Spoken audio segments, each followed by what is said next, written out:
Current affairs digest का है।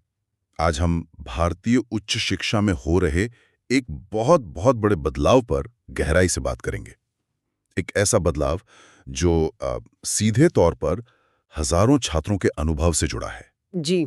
13 जनवरी 2026 को यूजीसी ने कुछ नए नियम अधिसूचित किए हैं।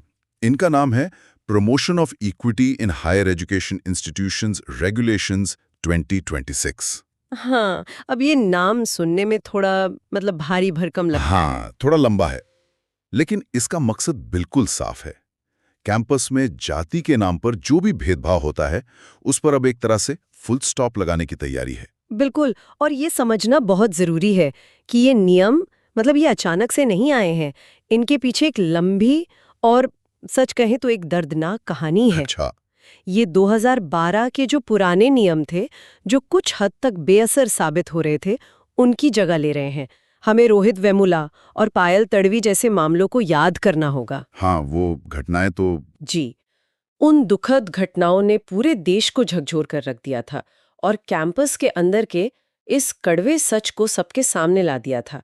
तो ये सिर्फ कुछ मामले नहीं है, ये एक पैटर्न का हिस्सा है। और आंकड़े भी शायद इसी पैटर्न की तरफ इशारा करते हैं ना। आंकड़े तो चौंकाने वाले हैं। देखिए, सरकारी डेटा खुद बताता है कि 2019 से 2024 के बीच सिर्फ 5 सालों में उच्च शिक्षण संस्थानों में जातिगत भेदभाव की शिकायतों में 118.4% की बढ़ोतरी हुई है। 118%? जी हाँ, 118.4%। मामले दुगने से भी ज्यादा हो गए। तो जब समस्या इस तेजी से बढ़ रही हो, तो जाहिर है कि पुराने ढीले ढाले नियमों से काम नहीं चलेगा। इसी जमीन पर इन नए बेहद सख्त नियमों की नींव रखी गई है। चलिए तो फिर इसे खोलकर समझते हैं। लेकिन इन नियमों के प्रावधानों में उतरने से पहले मुझे लगता है कि हमें उस संस्था को समझना चाहिए जो ये सब कर रही है, यूजीसी, यानी विश्वविद्यालय अनुदान आयोग। हम सबने इसका नाम तो सुना है, पर ये है क्या, बना कैसे और इसके पास इतनी शक्ति कहाँ से आई? इसका इतिहास असल में आधुनिक भारत के उच्च शिक्षा के विकास का इतिहास ही है।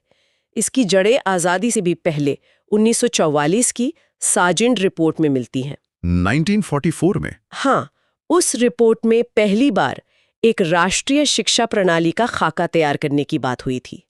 तब ये महसूस किया गया कि देश भर के विश्वविद्यालयों में तालमेल और गुणवत्ता के लिए एक केंद्रीय संस्था होनी चाहिए। दिलचस्प।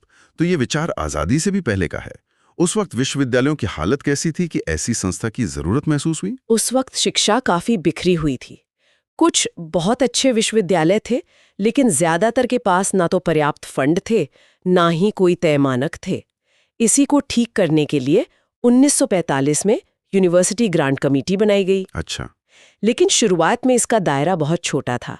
ये सिर्फ 3 केंद्रीय विश्वविद्यालयों, अलीगढ़, बनारस और दिल्ली की देखरेख करती थी। तो एक तरह से ये एक पायलट प्रोजेक्ट जैसा था। बिल्कुल।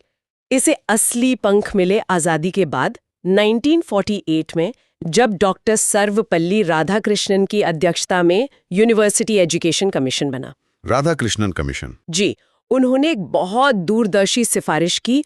उन्होंने कहा कि इस छोटी सी कमेटी को यूनाइटेड किंगडम के यूनिवर्सिटी ग्रांट्स कमीशन के मॉडल पर एक शक्तिशाली संस्था के रूप में पुनर्गठित किया जाना चाहिए।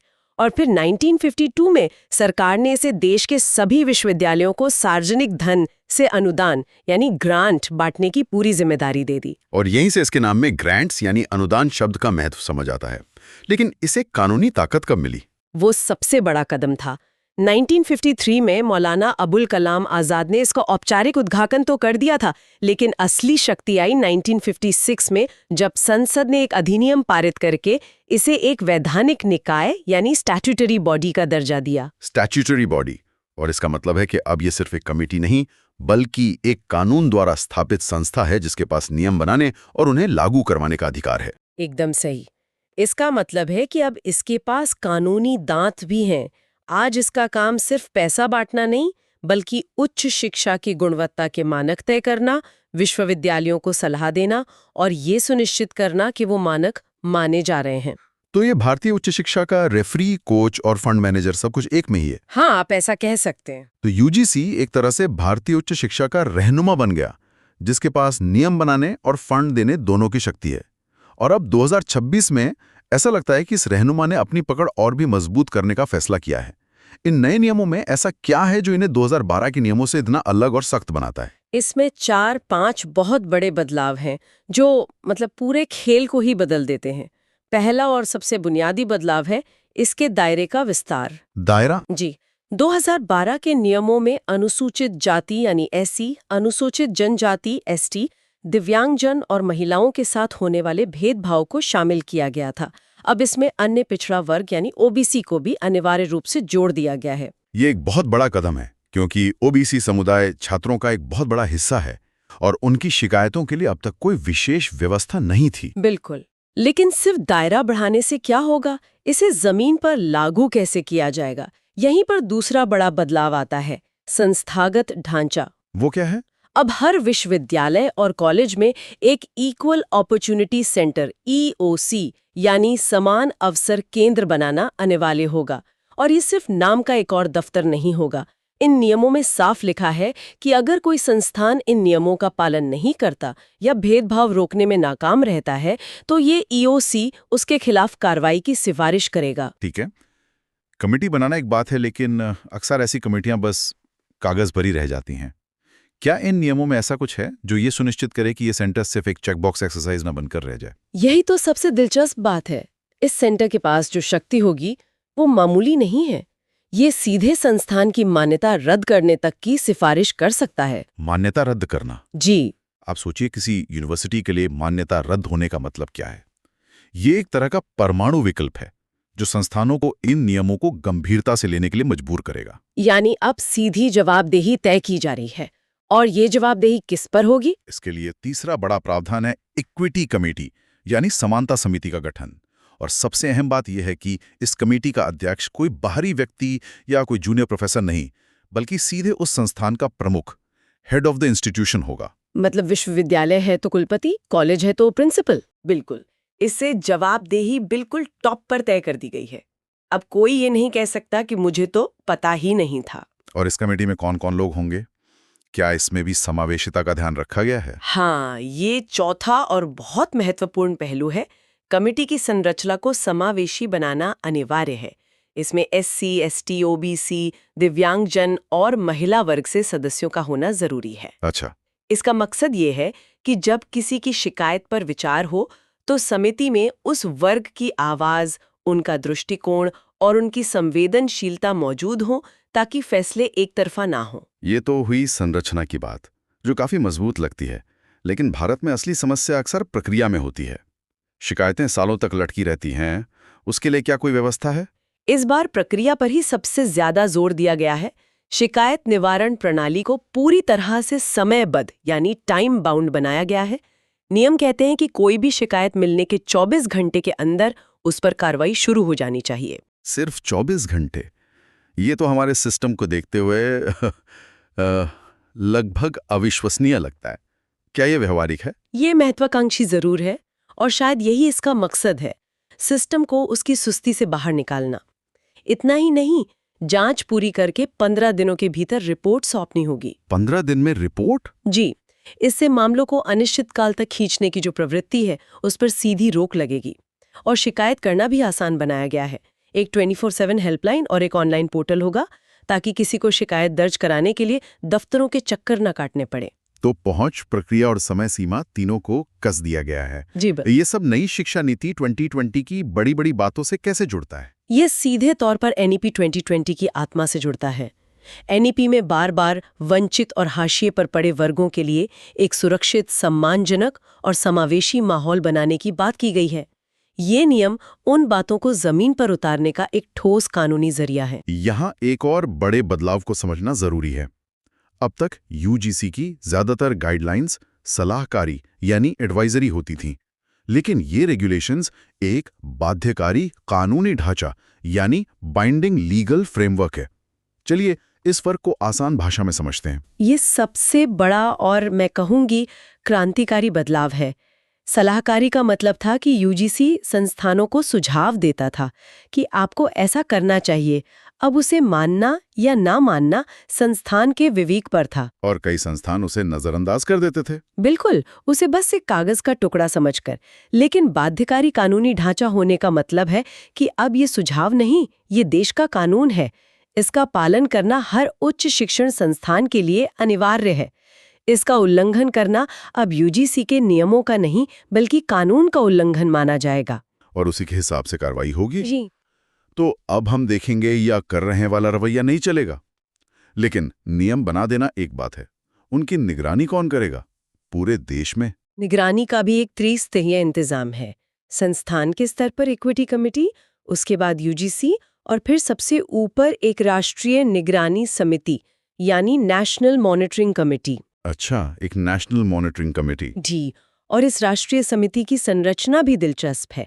इसमें सिर्फ यूजीसी के लोग नहीं होंगे बल्कि सरकारी निकायों, राष्ट्रीय अनुसूचित जाति आयोग, राष्ट्रीय जनजाति आयोग जैसे वैधानिक आयोगों और सिविल सोसाइटी के सदस्यों को भी शामिल किया जाएगा। मतलब निगरानी स्वतंत्र और बहुआयामी होगी। हाँ, कोशिश यही है कि ये सिर्फ एक सरकारी खाना पूर्ति न बन के रह जाए। तो कुल मिलाकर एक बहुत मजबूत, सख्त और जवाबदेही तय करने वाला ढांचा तैयार किया गया है। ये सुनने में तो बहुत अच्छा लगता है, भेदभाव के खिलाफ एक जरूरी कदम। लेकिन क्या सभी लोग इससे खुश हैं या शिक्षा जगत में से लेकर कुछ चिंताएं भी हैं? देखिए, हर बड़े नीतिगत बदलाव की तरह इस पर भी गंभीर बहस छिड़ी हुई है। जहां एक तरफ इसका जोरदार स्वागत हो रहा है, वहीं कुछ अनुभवी शिक्षाविदों और विशेषज्ञों ने कुछ जायज चिंताएं भी उठाई हैं। वो क्या चिंताएं? सबसे बड़ी आपत्ति किस बात को लेकर है? सबसे बड़ी चिंता है अत्यधिक केंद्रीकरण की। आलोचकों का तर्क है कि इन नियमों के जरिए यूजीसी अपनी भूमिका बदल रहा है। अब तक वो एक अनुदान देने वाली और सलाह देने वाली संस्था थी, अब वो एक दंडात्मक यानी प्यूनिटिव एजेंसी बन जाएगी, जिसके हाथ में बहुत ज्यादा शक्ति केंद्रित हो जाएगी। बिल्कुल। एक केंद्रीय निकाय का हर विश्वविद्यालय के अंदरूनी मामलों में इतना दखल देना शिक्षा की स्वायत्ता के लिए ठीक नहीं माना जा रहा। और इसका असर राज्यों पर क्या पड़ेगा? शिक्षा तो समवर्ती सूची का विषय है जिसमें केंद्र और राज्य दोनों की भूमिका होती है। लोगों की स्वायत्ता को कमजोर करेगा। तो ये केंद्र राज्य का मुद्दा भी बन सकता है। हाँ, ये उस बड़ी बहस का हिस्सा है जो हम NEP 2020 के लागू होने के बाद से देख रहे हैं कि कैसे एक राष्ट्रीय शिक्षा नीति को राज्यों की अपनी जरूरतों और स्वायत्ता के साथ संतुलित किया जाए। ये टकराव हमें आगे और भी देखने को मिल सकता है। ये तो संरचनात्मक चिंताएं हुई। क्या नियमों के कार्यान्वयन को लेकर भी कोई व्यावहारिक सवाल उठाए जा रहे हैं? हाँ, एक बहुत ही व्यावहारिक सवाल उठाया जा रहा है दुर्भावनापूर्ण शिकायतों को लेकर। मतलब झूठी शिकायतें? जी, शिकायत प्रक्रिया को आसान बनाना स्वागत योग्य है, लेकिन इसका एक दूसरा पहलू भी है। अगर कोई किसी शिक्षक या छात्र से व्यक्तिगत दुश्मनी निकालने के लिए इसका दुरुपयोग करता है और झूठी शिकायत दर्ज करा देता है, जांच में शिकायत झूठी साबित हो भी गई, तो उस झूठी शिकायत करने वाले के खिलाफ क्या कार्रवाई होगी? नियमों में इस बारे में कुछ भी नहीं कहा गया है। तो इसके दुरुपयोग को रोकने के लिए कोई सुरक्षा उपाय नहीं है? इसका तो एक चिलिंग इफेक्ट भी हो सकता है, जहां लोग जरूरी कदम उठाने से भी डरें।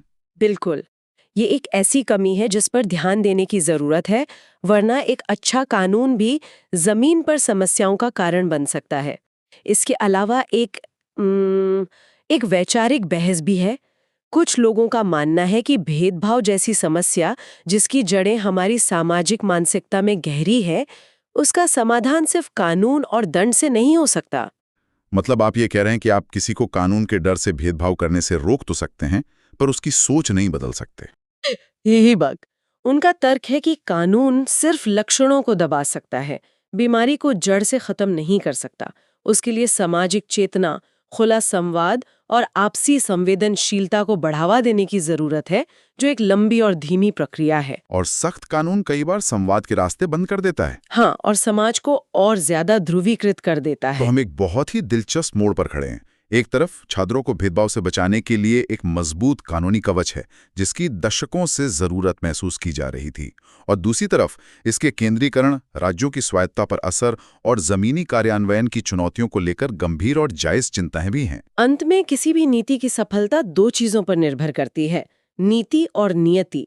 यहाँ नीति तो बना दी गई है जो भेदभाव को खत्म करने का एक स्पष्ट और नेक इरादा दिखाती है, लेकिन इसकी असली परीक्षा इस बात में होगी कि इसे लागू करने वाली संस्थाओं और लोगों की नियति, मतलब उनकी मंशा और इच्छा शक्ति कैसी है। सही कहा। अगर नीति को उसकी सही भावना के साथ एक संतुलन साधते हुए लागू किया जाए तो ये भारतीय शिक्षा के इतिहास में एक मील का पत्थर साबित हो सकती है।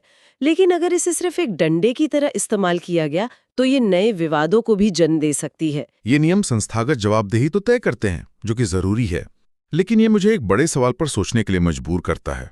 एक वास्तव में समान और सम्मानजनक कैंपस बनाने के लिए सिर्फ संस्था की नहीं, बल्कि वहां पढ़ने वाले छात्रों और पढ़ाने वाले शिक्षकों की व्यक्तिगत जवाबदेही कैसी दिखनी चाहिए। शारदा ऑनलाइन क्लास से PDF ले सकता है।